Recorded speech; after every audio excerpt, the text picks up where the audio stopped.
Zeynep govori Gulhan da će uzeti malo vremena da razmisli o svemu, jer je ipak ovo velika odluka za nju. Gulhan joj naravno pruža podršku, govoreći da razmisli dobro o ovome, ali da bi joj bila zahvalna.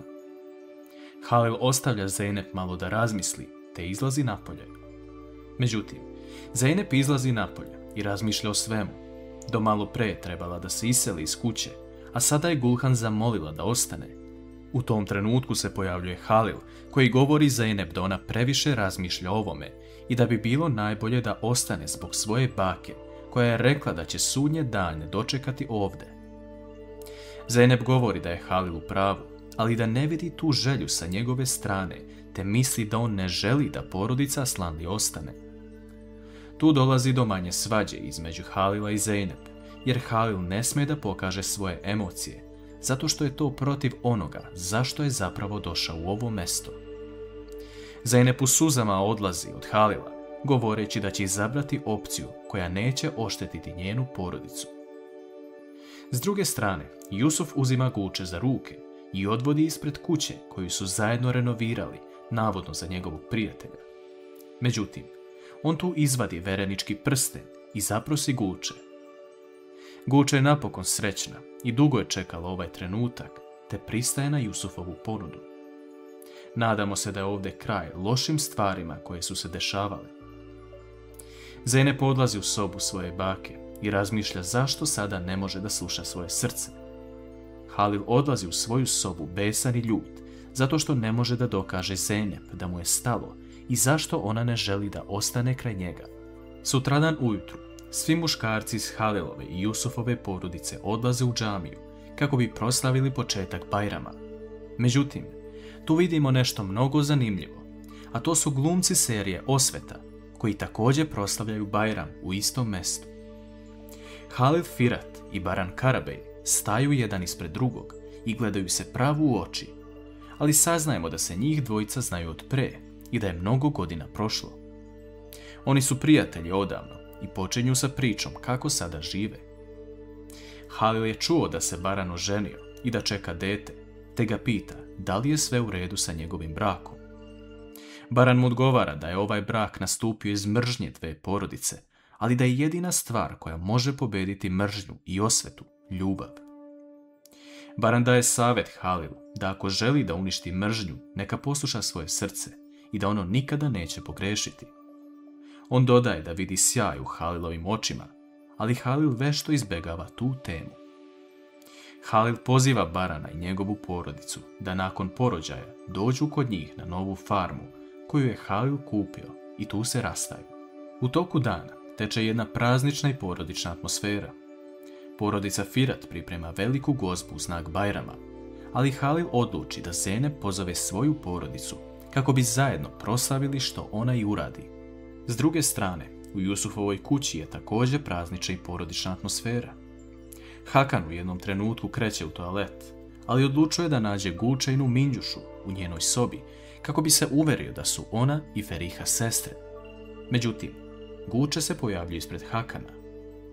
Da li će Hakan reći Guče ono što je video kod Ferihe?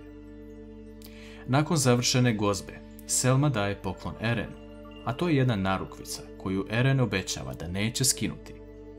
Vidimo scenu gdje Merve daje Čemilu njegove omiljene bombone, ali ona tu otkriva istinu da je on taj koji joj je platio prvi deo godine na fakultetu. Sve to čuje i vidi Halil, koji pozove Čemilu u kancelariju.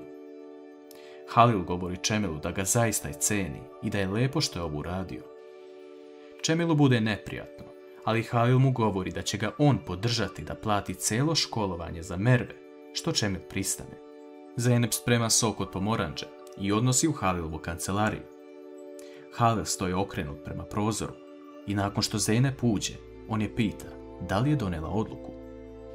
Tada se Halil okreće, a Zeynep slučajno prospe sok po Halilovom modelu. Sve to vidi Songu, koja primećuje kako su Halil i Zeynep sve bliže jedno drugom i da je jedini način da ugasi ovaj žar to da uzme stvar u svoje ruke.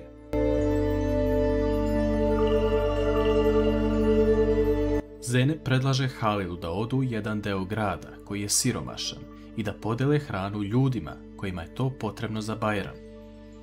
Halil se slaže sa tim, te naređuje Erenu da donese sve što je potrebno. U međuvremenu, Songul zove Fikreta, čovjeka koji radi sve poslove za Songul, da završi jednom zauvek sa Zeynep.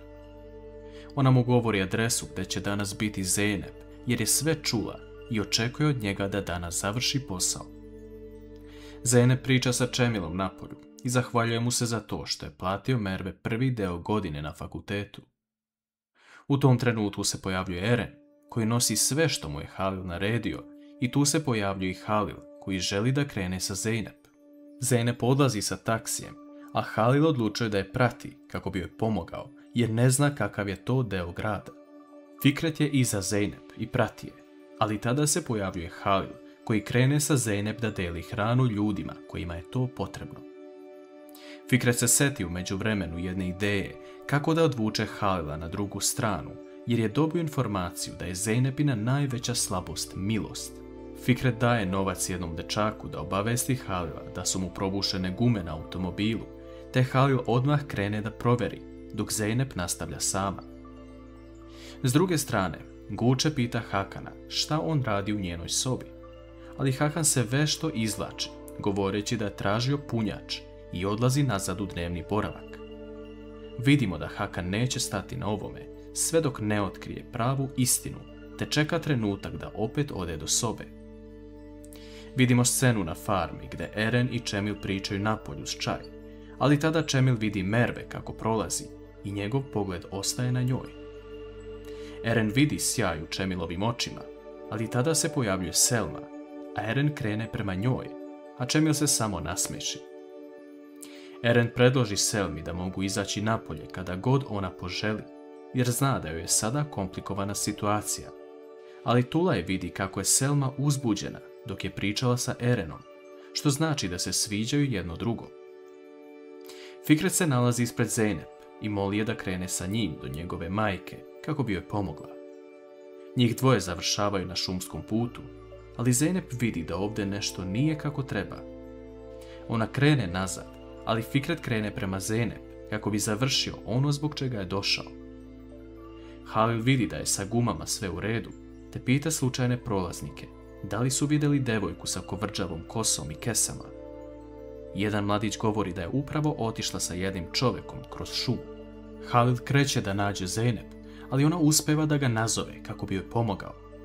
Zeynep izlazi iz šume i dolazi do jedne litice, ali Fikret je na korak daleko od nje. Zeynep se oklizne i pada, a Fikret vidi Halila iza sebe te pobegne. Međutim, Zeynep se uhvatila za stenu i moli Halila za pomoć. Halil spašava Zeynep, a ovaj Songulin plan ne uspeva. Zeynep je u Halilovom zagrljaju, uplašena od ovoga što se desilo, i priča Halilu sve.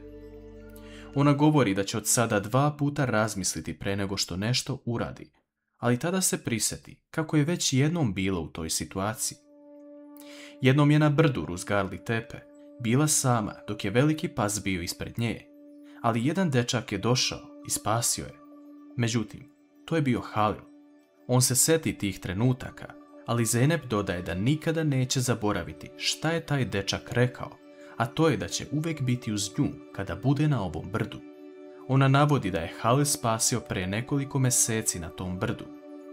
Halil govori da ovo samo sudbina koja ih povezuje.